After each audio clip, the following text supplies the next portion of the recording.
To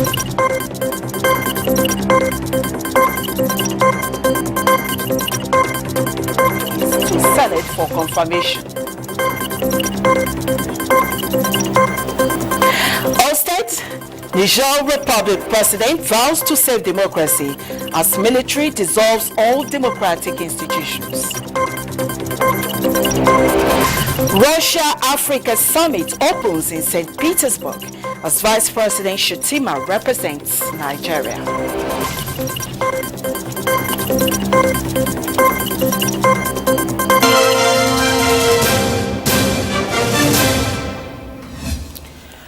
President Bola Ahmed Tinubu has submitted to the Senate 28 ministerial nominees for screening and confirmation by the Red Chamber.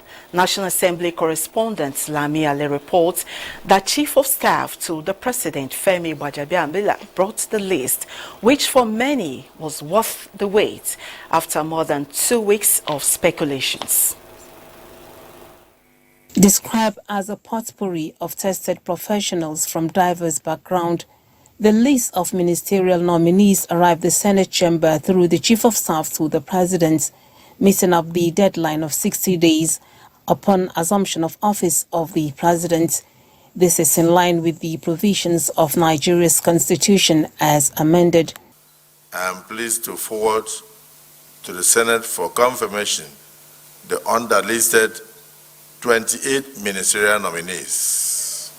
Abubakar Momo, Ambassador Yusuf Maitama Chuka, Ezenwa Nyesom Wike, Nasir Ahmed El Rufai, David Omaye, Dele Alake. Among the ministerial nominees are former governors of Rivers, Kaduna, Ebonyi, and Jigawa states, former and serving senators, as well as former members of the House of Representatives, among other technocrats. There are people that will bring to bear their knowledge, their experience on the administration with a view to positively impacting on the lives of Nigerians what is embedded in the renewed hope agenda of the present administration. A greater percentage of them are technocrats that have proven their capacities and abilities in their chosen endeavors, and the rest are politicians who are well known to us and to all the citizens of the country. In keeping with his promise of gender inclusion, 7 women made it to the list of 28, representing 25% of the number to be precise. A date for their screening will soon be announced, just as more names are expected from the President as ministerial nominees to meet the provisions of federal character as enshrined in the Constitution. From the National Assembly, Lami Ali, NTA News. And the submission of the ministerial list to National Assembly is still one of the biggest stories coming out of the Nigerian seat of power. Let's join our State House correspondent, Musbal Danwahab, on this. Musbal, this seems to be right on time. Any explanation for the delay?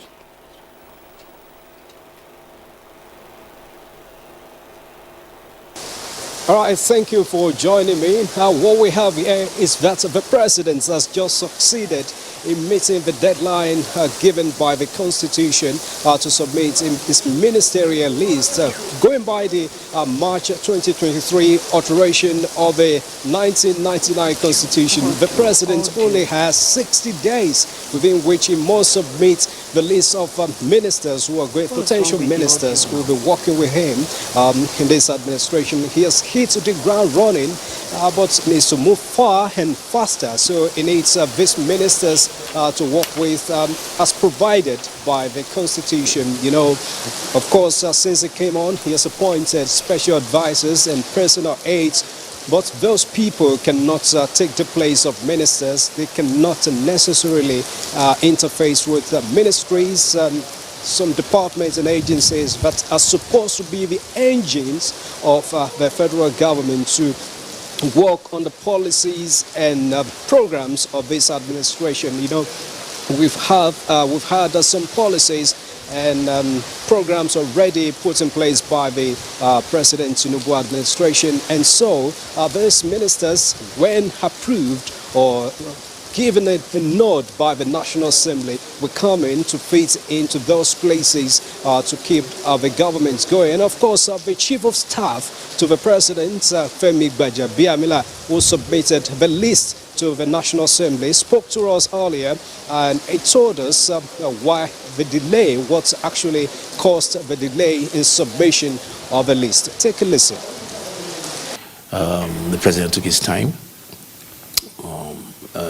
Spent a lot of time going through, did a lot of due diligence, going through the nominees one by one. He had, as you know, where he had 60 days from the time of inauguration, as stipulated by in the Constitution.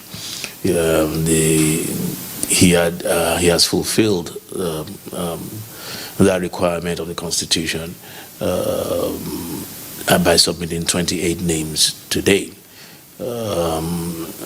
As his letter stated, and was read on the floor of the Senate, the remainder names, not sure how many, probably about 12, maybe 13, will be forwarded to the Senate in the coming days. As far as the list or the nominees themselves are concerned, names came from everywhere, and like I said, Mr. President took his time to sift through those names. He dissected those names with a fine-tooth comb, and that's what you've seen.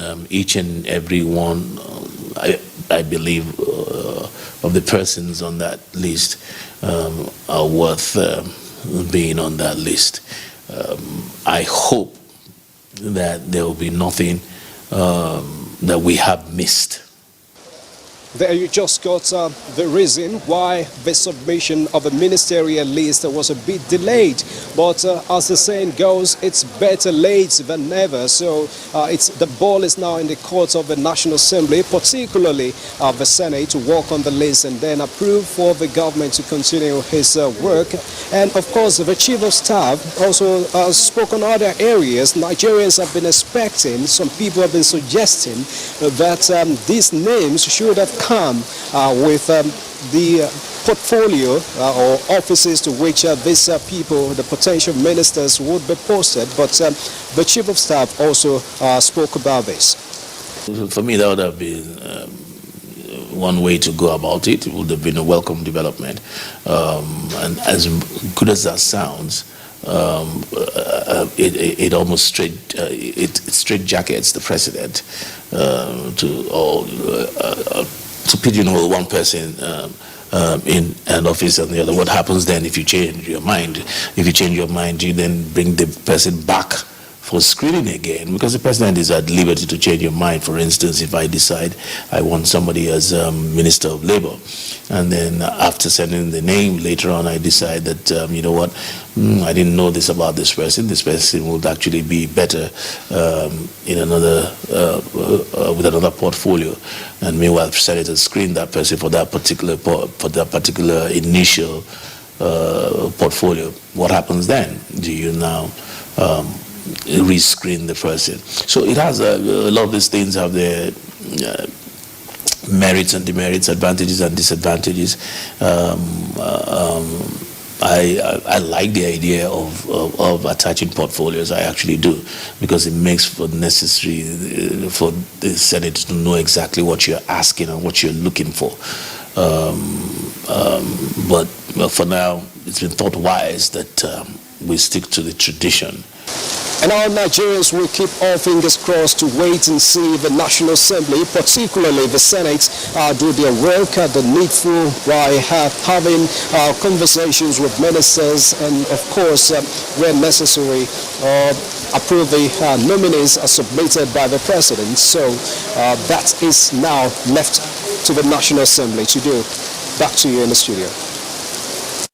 Thank you very much, Musbal.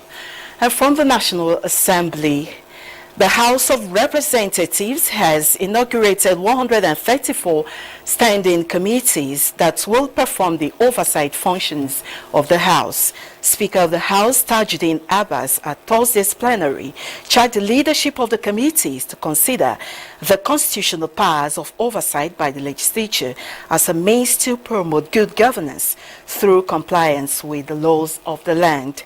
The Speaker, Tajuddin Abbas, emphasized that the selection of the leadership of the committees was in accordance with the capacities, skills, and legislative interest of members, stressing that there is nothing like juicy committee in the 10th Assembly.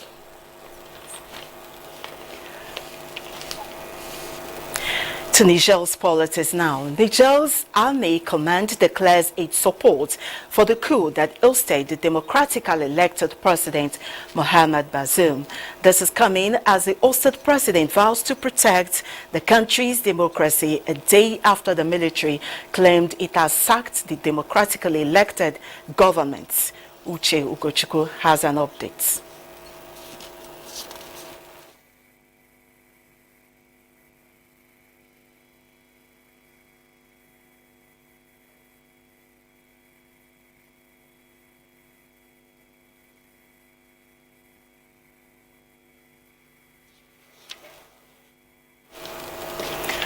We apologize for the loss of audio in the reports. We'll bring you the details in the course of the bulletin. Moving on, Russian President Vladimir Putin offers free grain to 6 African countries as he opens 2-day summit with leaders from the continent. Uche Ugochukwu reports on trending issues from the forum. Russia is hosting African leaders for the second time in a series. 17 African leaders, including Nigeria's Vice President Kashim Shettima, are attending the summit taking place in St. Petersburg. At the opening ceremony, President Vladimir Putin assured that Russia will continue to support states and regions in need. He announced that 6 countries will be provided with free grains with a view to addressing the food crisis. Предоставить Буркина-Фасо, Зимбабве, Мали, Сомали, Центральноафриканской Республике, Эритрее по 25-50 тысяч тонн зерна. The 2-day summit in Putin's hometown is being scrutinized as a test of his commitment to Africa, where he retains support despite international isolation sparked by his military intervention in Ukraine. The new partnership we are forging with us under the Russia-Africa Summit will make it possible for Africa to attain the same goal in a very short time. Meanwhile, President Putin holds one-on-one bilateral meetings with the AU chairman, presidents of Burundi, Mozambique, Eritrea, among others. Reports say the Kremlin has accused Western countries of trying to prevent African states from participating in the summit. Uche Ugochukwu, NTA News. Still on Russia-Africa Summit, Russian President Vladimir Putin says his government is making concerted efforts to avert global food crisis. He stated this at the plenary section of a 2-day Russia-Africa Summit attended by African heads of state and government. State House correspondent Abdurrahman Usman Jabrila reports. 54 African leaders are seated in this hall on the invitation of the Russian president to discuss on economic and humanitarian issues. The forum seeks to actively participate in building a fairer system of distribution of resources, taking maximum effort to avert global food crisis. Russian food exports to Africa is key. President Putin stated the goals of using the summit to strengthen ties with a continent of 1.3 billion people that is increasingly assertive on the global stage. Sector, we will further assist our African friends in developing not only the college but also general and vocational education. We are ready to train teachers, curators and technical specialists for school and vocational schools, to establish joint schools for which we already developed adjusted methodological papers that are a convergence of Russian and African national educational programs. Putin also announced other moves to deepen relations with Africa, part of which is increased enrollment of African students in Russian universities, opening of Russian state news media bureaus in many African countries, and a proposed common information space in Russia and Africa. It's the second Russian-African summit. As expected, the conflict with Ukraine is featuring prominently, with the chairman of the African Union and president of the Comoros, Azali Assoumani, calling for restoration of the grain deal, which allowed Africa from both Russia and Ukraine to reach needy parts of the continent. Namely, when it comes to developing our infrastructure, industrialization process, the energy issues of our continent. These are the main aspects, the main areas where we can have an active cooperation with Russia. The AU chairman also frowned at the ongoings in Niger Republic, calling for liberation of Nigerian President Mohammed Bazoum while committing to continued cooperation with Russia. Nigeria's Vice President Kashim Shettima participated at the summit with some key government officials from Nigeria, accompanied by heads of media agencies, including the Director General of the Africa's largest television network, Salihu Abdulhamid Dembos. The summit is expected to engage other heads of states on bilateral meetings, including Nigeria. From St. Petersburg in Russia, Abdurrahman Usman Jibrila, NTA News. We'll take a break now. More stories when we return. You're welcome back. Niger's army command declares its support for the coup that ousted the democratically elected president, Mohamed Bazoum. This is coming as the ousted president vows to protect the country's democracy a day after the military claimed it has sacked the democratically elected government. Uche Ugochukwu has an update. Niger's President Mohamed Bazoum has vowed to protect what he described as hard-won democratic gains after he was detained by elite troops who declared they had taken power in the West African nation. Bazoum was confined in Niamey on Wednesday by members of his presidential guard, who hours later announced the suspension of the country's constitution and all institutions. However, Bazoum has stood his ground in a social media post to safeguard the freedom of Nigerians. Reports say his supporters tried to approach the official complex, but were dispersed by members of the presidential guard who fired warning shots. Amid fierce condemnation from African and international organizations and Niger's Western allies, U.S. Secretary of State Antony Blinken said he had spoken to Bazoum to offer Washington's support, while UN Secretary General Antonio Guterres strongly condemned the unconstitutional change in government in the country. The Secretary General calls on all actors involved to exercise restraint and ensure the protection of constitutional order. The United Nations stands by the government and people of Niger. Niger is an essential part of the European Union in the Sahel, partner of the European Union in the Sahel, whose destabilization would not serve the interest of anyone in the country, the region, or beyond. We condemn any effort to seize power by force. We're actively engaged with the Niger government, but also with partners in the region and around the world. We'll continue to do so until the situation is resolved appropriately and peacefully. In the meantime, hundreds of people in Niamey and a similar number in the town of Dusu took to the streets in support for the coup leaders.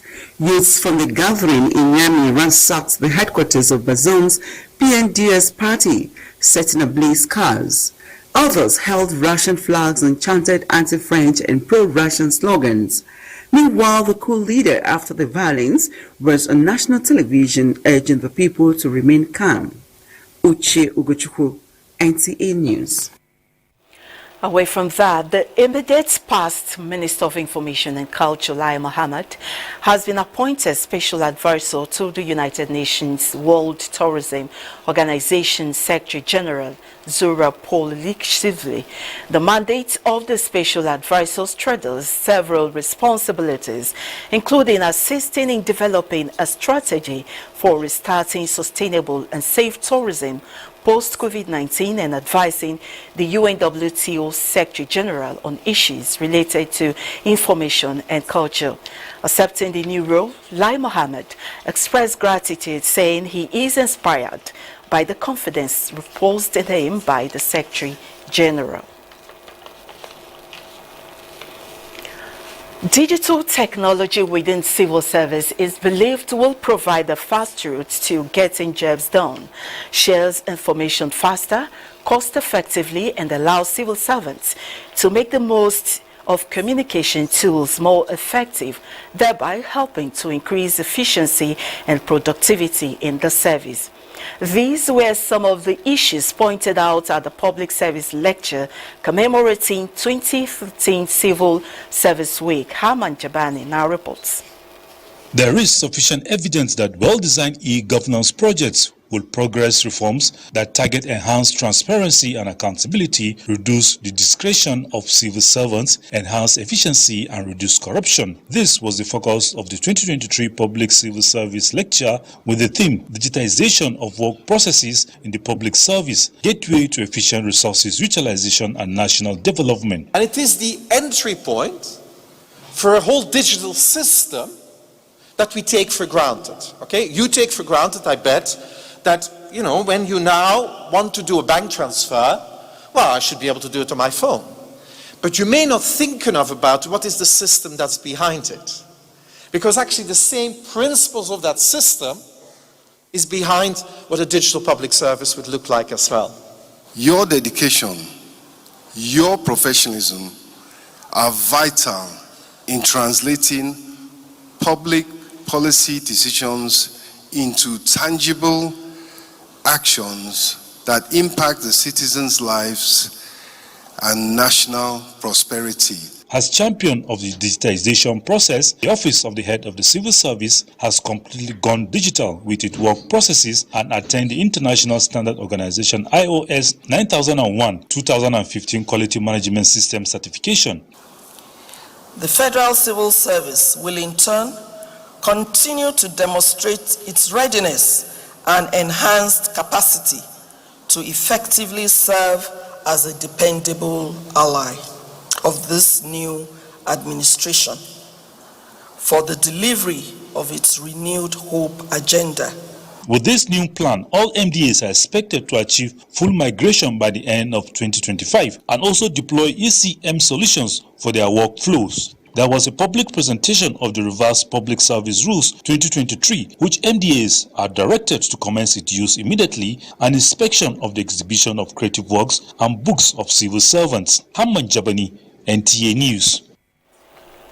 In the meantime, the Federal Road Safety Corps and Nigeria Customs Service are strengthening synergy and vehicle database integration to curb revenue loss and enhance national security. This was the main focus of the meeting between the leadership of both government agencies at the FRSC headquarters in Abuja. Olusheye Adeabo has the details.